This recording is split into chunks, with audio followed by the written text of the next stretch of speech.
Bismillahirrahmanirrahim. Assalamu alaikum. My name is James Frankel. I'm going to be speaking to you a little bit about my experiences coming to Islam. I'm speaking to you now from Honolulu, Hawaii, and it is September 2011. I'm sorry, 2010. Getting ahead of us. I am a professor of comparative religion, and I teach classes in Islam also at the University of Hawaii at Manoa. And I've lived in Hawaii now for just over 2 years, and just entering my third year. And some brothers asked me if I could speak about my experiences, so hopefully, inshallah, I can do this today, and if this is helpful to anybody, may Allah give us all hidayah. As I said, I came to Hawaii 2 years ago. Before that, I lived in New York City. I was born and raised in New York City, born in 1969, and grew up in Manhattan, and part of the time in Brooklyn, another few years of my life. For the most part, had a very happy family life.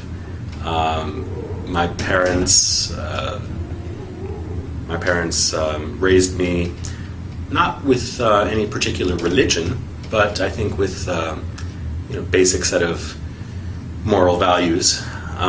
Actually, by heritage, my background is Jewish, but I grew up in a very secular household, and there wasn't a lot of religious practice. The only connection I really had to any kind of traditional religion was from my father's side, my grandmother, my father's mother, who was a practicing Jew. And, it's from her that I learned a few things, Bible stories, stories of the prophets. And for a brief period, my parents actually attempted to send me to a Hebrew school to learn more, but I was not very comfortable there, and actually got kicked out for asking too many questions. So this is probably my character, and it has brought me, I should say, to where I am today. As a professor and as a Muslim, I continue to ask a lot of questions. So I grew up in this way, without any real religious foundation, and this continued through my life into my late teens, and I was actually at the age of 13. I had two experiences that are worth mentioning. One, I read the Communist Manifesto of Karl Marx and decided that I was a communist at age 13. I thought the values were sound, and I thought the philosophy was potentially beneficial to people. Also at that time, I suppose this might be one of the earliest exposures to Islam that I can remember. My best friend at that time was from Pakistan. I went to an international school, so I had friends from all over the world. I had a Pakistani friend who gave me a copy of the Quran and thought that it would be, he wanted me to read it. He said, "I don't want you to go to hell." And of course, at that time in my life, thoughts of hell or heaven were not really in my consciousness. And I think I took the book and put it on my shelf, and there it stayed for many years without being opened. A couple of years later, I think I became quite disillusioned as I learned more about the way that communism was actually practiced in many countries in the world. And so I gave up that philosophy as well. And it really wasn't until I entered university that I began to ask the questions that would lead me directly onto this path. I think as a child I was always thoughtful and always wondered about the meaning of life, and those basic questions of why we're here and where we're going, why we suffer. All of those things were always present in my mind even as a child. But as I got older and when I went to university, I focused a lot more on my studies until I had a particular experience. You remember the grandmother that I mentioned before? When I was in university, I was living in Washington, D.C., and I got a phone call from my cousin who was going to school in Maryland. And it was a surprise visit from my grandparents and my aunt and another cousin, and they took me out for dinner. And I spent the evening basically just talking to my grandmother. I told her about my plans to start studying Chinese, which I was doing at the time. I told her about my plans to move back to New York, to transfer to Columbia University. And it was almost as if I saw her and she was giving me her blessing on all of these various decisions that I was making in my life as a young adult. At the end of the evening, I was walking her to her car, and in the parking lot of this restaurant, she turned her ankle and she tripped. And I asked her, "Grandma, are you okay?" And she said, "Don't worry about me. Just worry about yourself." Okay, I thought. And then I continued to walk with her to the car. I opened the door. She got in. I kissed her goodnight. And I said, "Well, I guess the next time I'll see you will be for Thanksgiving when I come back to New York." And she said to me, "God willing." And okay, I didn't think much of it at the time. I closed the door and off they drove. My cousin took me back to my dormitory, and I went to bed. And early the next morning, I got a phone call, and it was my cousin. And I asked him why he was calling so early. And he said, there was no other way to say it. He said, "Grandma died." I said, "Really?" I thought he was joking, maybe. I said, "What are you talking about?" And he explained that she had a heart attack in her sleep. And of course, her final words to me, were echoing in my ears. I said, "I'll see you soon." And she said, "God willing." And I said, "Are you okay?" And she said, "Take care of yourself." So to this day, it was an unexpected visit, and of course an unexpected departure for her. And to this day, I can only wonder, about the meaning of that encounter with my grandmother, who, of course, as I said, was my only link to traditional religion. I went back to New York for the funeral, and it was a traditional Jewish funeral. And the rabbi who was giving the eulogy spoke about my grandmother and said, "Sarah was a rare treasure," he said. "She was like a jewel, and now God has taken this treasure back to him." I said, "Okay." That's what rabbis would say. When the rabbi came to my grandfather's house to pay his respects, I wanted to ask him some questions.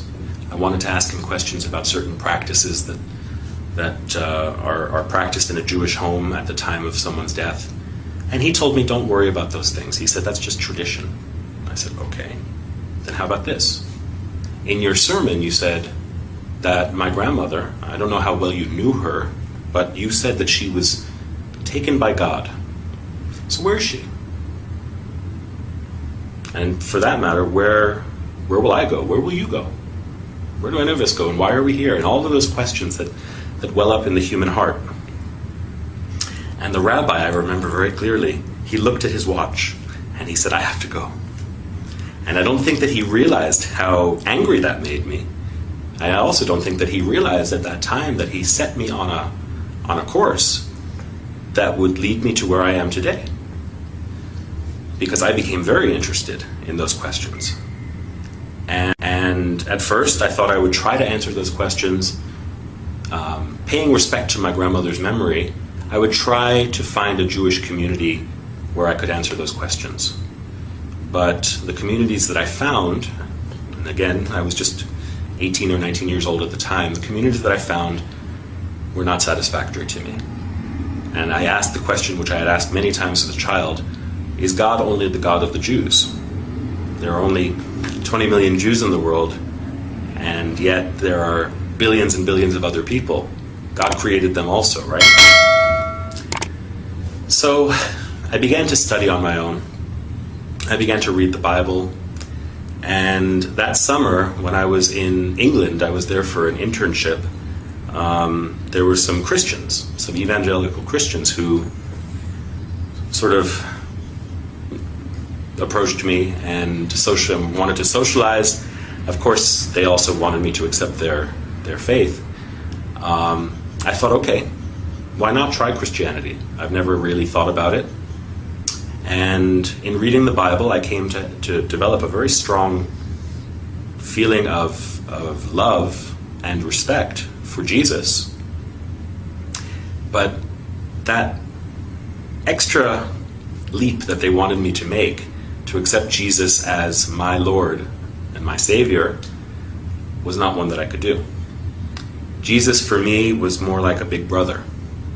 Jesus for me was more like a teacher. Jesus for me was a Jew. And I couldn't accept the claims that they were making about him. But as I said, I did develop a very strong feeling of affection towards him. I thought, okay, I'm not going to find any answers to my questions. On my own, I studied other things. I studied Eastern philosophies, Buddhism. I read the Upanishads. I studied Western philosophies, particularly Greek and Roman Stoic philosophy. But nothing really was answering the profound questions that I had. And one day, I was back in New York, just before I began my semester at my new school. And I was at Times Square, and this was back in the early 1990s. So Times Square was very different than it is today. It was much more seedy, kind of raw place. There were drug addicts and prostitutes, and there were all sorts of religious preachers. And I remember speaking to one guy. I always love to talk to people about religion, often as a skeptic. And there was one guy who was a Jew for Jesus.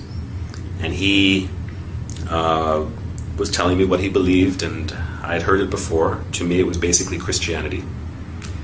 And he asked me if I would pray with him. And I said, I'm sorry, I don't believe what you believe. He said, do you believe in God? And I said, I think I do. And he said, then pray with me. We'll just pray to God. And he put his hand on my shoulder, and closed his eyes, and he started speaking to the Father. And with his eyes closed, I started to look around at where I was, and I saw at the other corner these men with long black beards, white robes, jalabiya, white turbans. They were African or African American, but they looked like they had walked right off the pages of the Bible. They looked like Noah or Abraham or something like that. So I thought, well, I know you shouldn't judge a book by its cover, but why not? Why not talk to them? And I went over after the Jew for Jesus finished praying. I went over to them and I asked them what they were preaching. And they told me I probably wouldn't be interested in it. And I said, why not? And they said, well, because you're the devil. I said, really? I'm the devil. And they said, well, all white men are devils.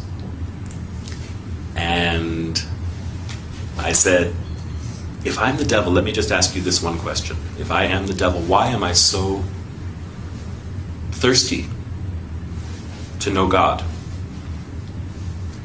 And they explained to me that even the devil believes in God. And I asked them, I said, where did you get this knowledge? I actually knew, I had written a paper in college about Malcolm X and the Nation of Islam.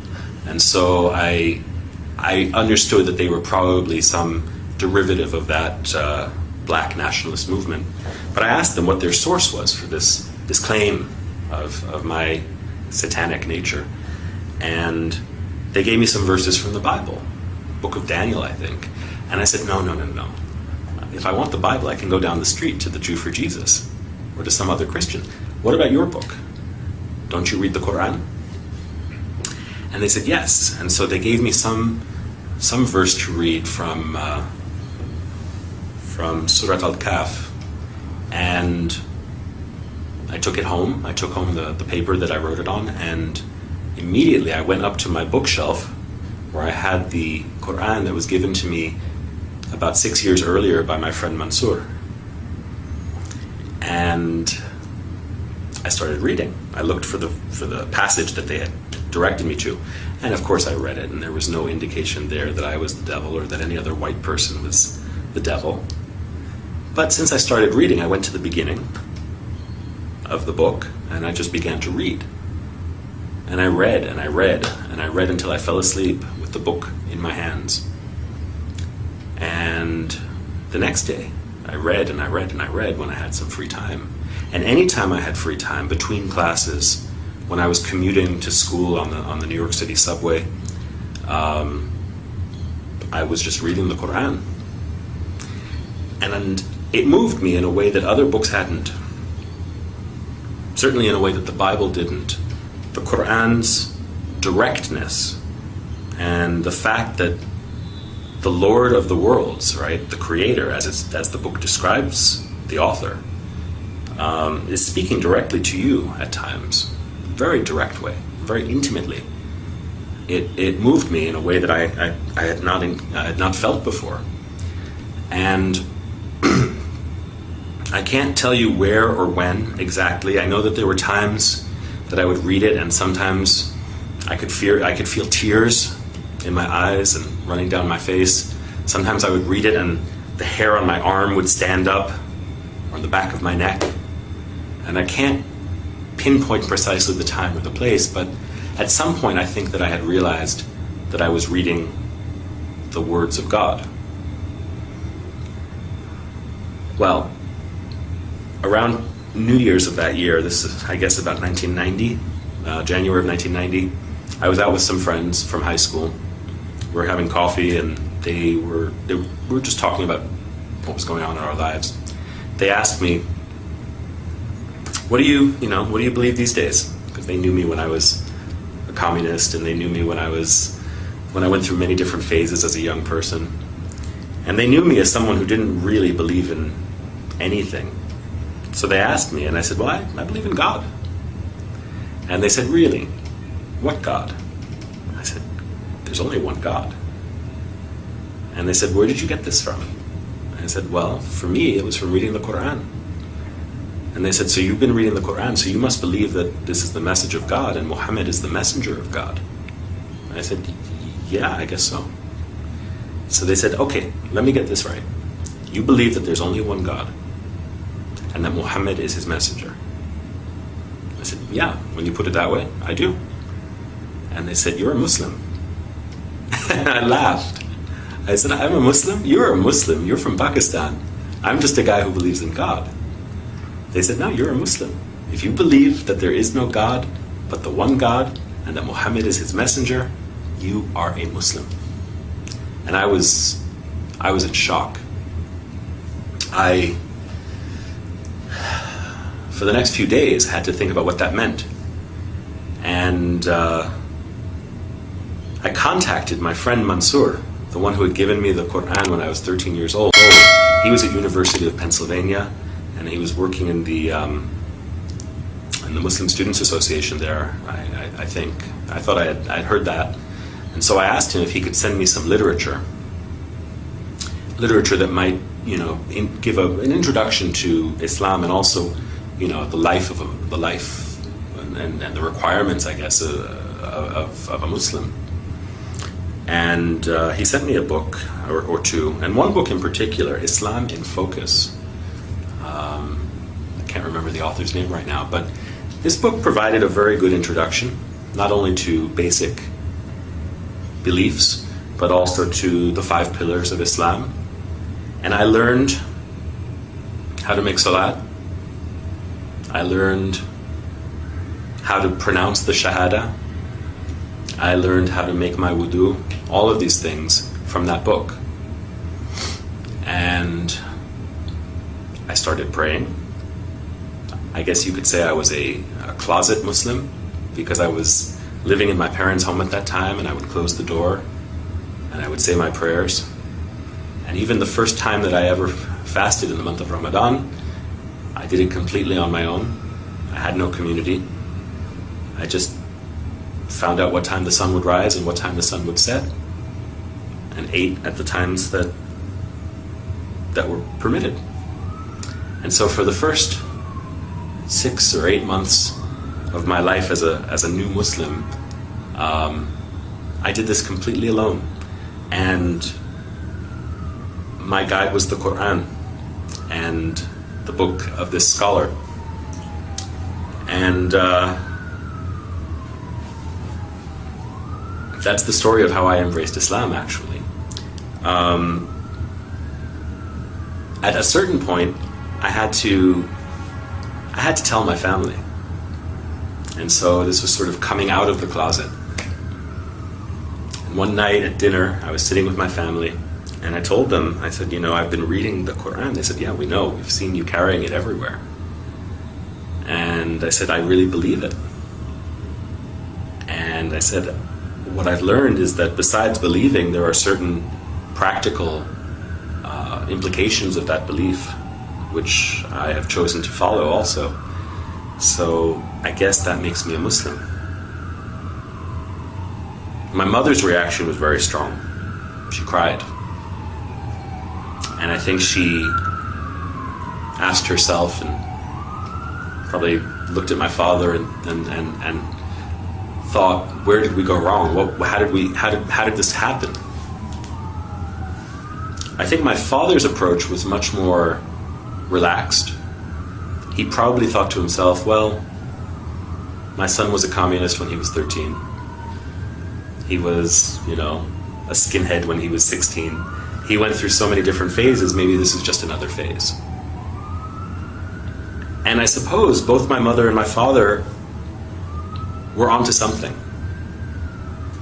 I mean, this was a phase, but it wasn't just a passing phase, or so I thought, or hoped. And my mother must have realized that I was serious. But of course her reaction was one of fear and regret, which I suppose are understandable when one is ignorant and only has distorted perceptions based on misinformation or limited information. So there were great challenges in those first years trying to communicate with my parents. I have to say, alhamdulillah, they are very understanding, and they've been very patient, and we've come to a better understanding. At first I think my mother worried that I would turn into some kind of a monster. But I tried to reassure her that, since embracing Islam, I'm a better student. I think I'm a better son, And, it wasn't as though I was a bad person before Islam. Maybe for some people, setting foot on this path is necessary for them to be able to reform themselves. In my case, I thanked my parents, actually, for giving me the values that I was able to recognize when I came to Islam. And as I said, I wasn't a bad person, inshallah. Islam has made me, makes me, and will make me a better person. So, everybody's path is different, how they get there, and even once they embrace Islam, everybody has a different way of understanding this path. For me, it has a lot to do with learning and knowledge. I think that the basic purpose of life, the basic purpose of Islam, is to gain knowledge. Knowledge of ourselves, knowledge of our world, of our universe, and knowledge of our intimate relationship with Allah. So this has propelled me into my career. I don't know that I would be a professor today if I hadn't become a Muslim. I'm not saying that everybody should be a professor, but for me it's been a long journey of learning and now teaching. Along the way I've gained a great respect and appreciation for other religions also, which I don't think I would have had I not had this grounding in Islam. And I think that something that new Muslims should take to heart is that, when one becomes a Muslim, one doesn't become a different person. Rasulullah sallallahu alaihi wasallam said that people bring to Islam what they had before. So even among his companions, there were people who had special talents or challenges, and these are ones that they would have to continue to work with or to work on after entering the path. So similarly, I think I can say that's true for me. There are many challenges, and life continues to have its struggles. It just requires patience. For me, this is almost a 20-year journey, and only Allah knows how and where it will end. So my advice to new Muslims, or even to people who have been Muslim for a long time, is just to bear with patience and see what Allah will surprise you with. Not with fear, but with love and with hope. If there are non-Muslims who are hearing me today, I think you owe it to yourself to know as much as you can about the things in the world around you. Islam is certainly present in the world. It's almost unavoidable in the news and in the world around us. And if you don't know any Muslims, probably will at some point. I think it behooves all of us to know each other. So, if you're curious, there are lots of resources out there. If you're in Hawaii, give me a call. I'm at the University of Hawaii at Manoa in the religion department, so if I can be of any help, let me know. And even to those people who are from Muslim families or who are, we can always increase in knowledge and in compassion and in love for each other. So it's that's my wish for all of you, and thank you for listening. With that, I say Assalamu alaikum wa rahmatullahi wa barakatuh.